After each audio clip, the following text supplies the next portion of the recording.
Wojciech. Bonjour à tous et à toutes.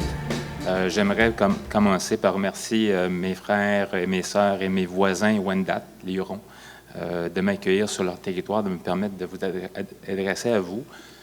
C'est sûr que c'est un peu sujet de discussion parce que les Inuits ont déjà occupé ce territoire-là il y a plusieurs années. À l'arrivée de Jacques Cartier, les Inuits occupaient le territoire jusqu'à Québec, mais on reconnaît que les Wendat habitent à Loretteville, et donc je remercie mes frères Wendat et mes sœurs Wendat de m'accueillir ici. Et je voudrais aussi dire à Tshimanitou, le grand esprit, merci de remercier d'avoir donné la chance de voir cette belle journée et de continuer mon travail. Je m'appelle donc Stanley Volant, je suis Innu, donc montagnais, de la communauté de Pessamit ou Bétiamit, la façon francophone de dire le nom de mon village. Et d'ailleurs, j'ai ici mon petit cousin, le grand chef des promenations, Justin Picard, qui est ici. Je suis bien content d'être en famille un peu. Je suis aussi chirurgien général, spécialisé en oncologie et en chirurgie digestive. Et je suis professeur adjoint à l'Université d'Ottawa en chirurgie et aussi directeur sortant du programme autochtone de l'Université d'Ottawa en médecine. Jeune, j'ai été adopté par mes grands-parents à Bétiamit et j'ai eu la chance de grandir avec mes grands-parents selon un mode de vie traditionnel de chasse et de pêche. Et sur le territoire traditionnel qu'on appelle Notessinan.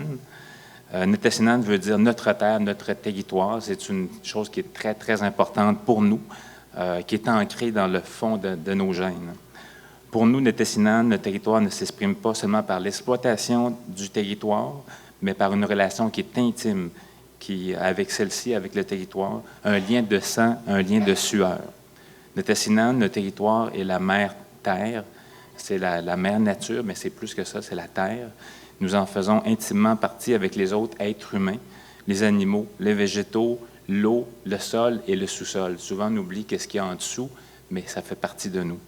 Selon la mythologie autochtone, le grand esprit vit à travers toutes les formes de vie et le roc, la terre, est la forme la plus ancienne de vie, selon plusieurs aînés autochtones.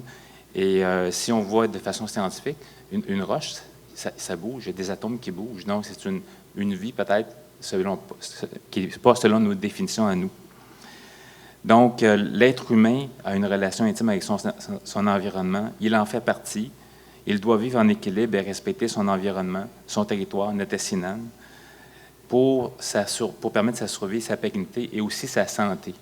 Lorsqu'un environnement est brisé, les communautés deviennent malades au niveau physique, au niveau spirituel, au niveau mental. Donc, il est important de vivre en harmonie et non pas de combattre son environnement. La vision autochtone, comme M. Boutier disait tantôt, les yeux autochtones, je ne vous dirais pas de vous faire greffer des yeux, moi je suis chirurgien, mais au moins de mettre des lunettes autochtones pour voir peut-être l'environnement, le territoire d'une autre façon. Donc, la vision autochtone de l'occupation du territoire s'exprime par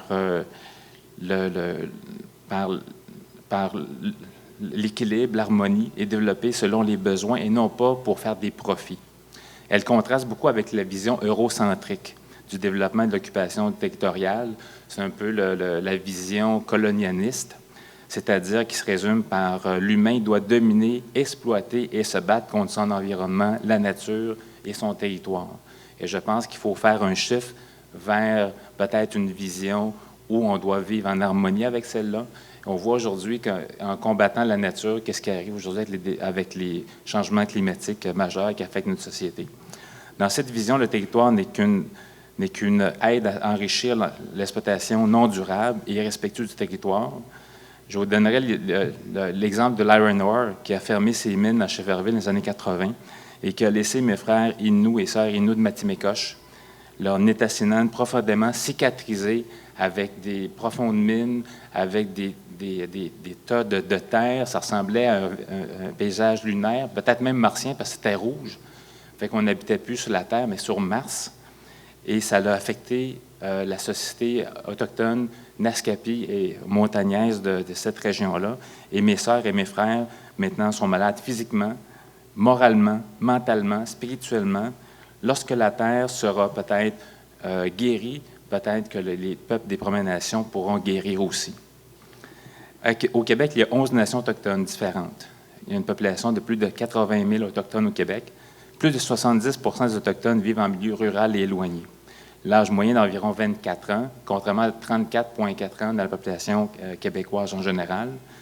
Plus de la moitié des Autochtones qui vivent en région éloignée ont une population de moins de 20 ans. Donc, c'est une jeunesse qui est très, très importante. Un taux de natalité qui est de 3-4 fois plus élevé que la population générale. Il y a une explosion démographique à l'ensemble des communautés autochtones à travers le Québec et à travers le Canada. Il y a certainement des problématiques qui sont en augmentation. Le décrochage scolaire qui atteint des taux de 75 à 80 la toxicomanie sous plusieurs formes, l'alcool, la drogue chez les jeunes, la violence familiale qui est omniprésente dans certaines de nos communautés.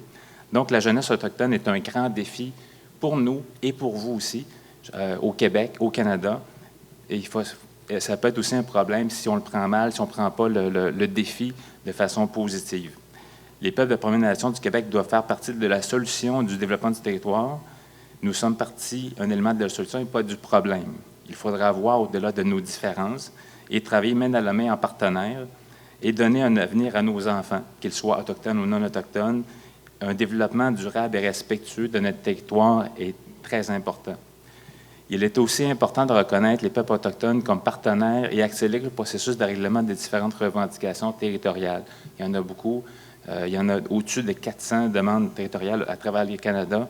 Il y en a plusieurs au Québec pour permettre le développement social, économique, culturel, éducatif, spirituel aussi de nos communautés.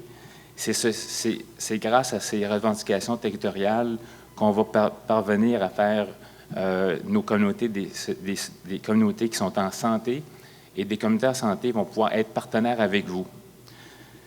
Il faut baser aussi nos relations sur des partenariats respectueux sur le développement commun de notre richesse, de la richesse de notre territoire, dans une optique durable. Je pense que c'est le temps de gaspiller les ressources et de ne pas penser au lendemain, c'est fini.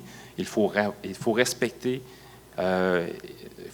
notre environnement, la nature et le territoire.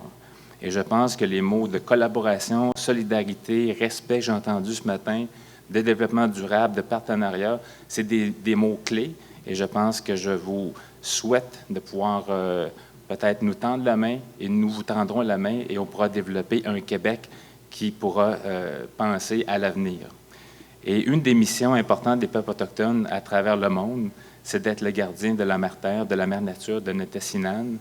Et je pense que c'est dans cette vision-là qu'on devrait peut-être voir les Autochtones comme étant des partenaires pour nous aider à peut-être avoir ces lunettes-là dans le développement durable de notre territoire et pour permettre à l'avenir de nos enfants d'être plus prometteur qu'il est aujourd'hui.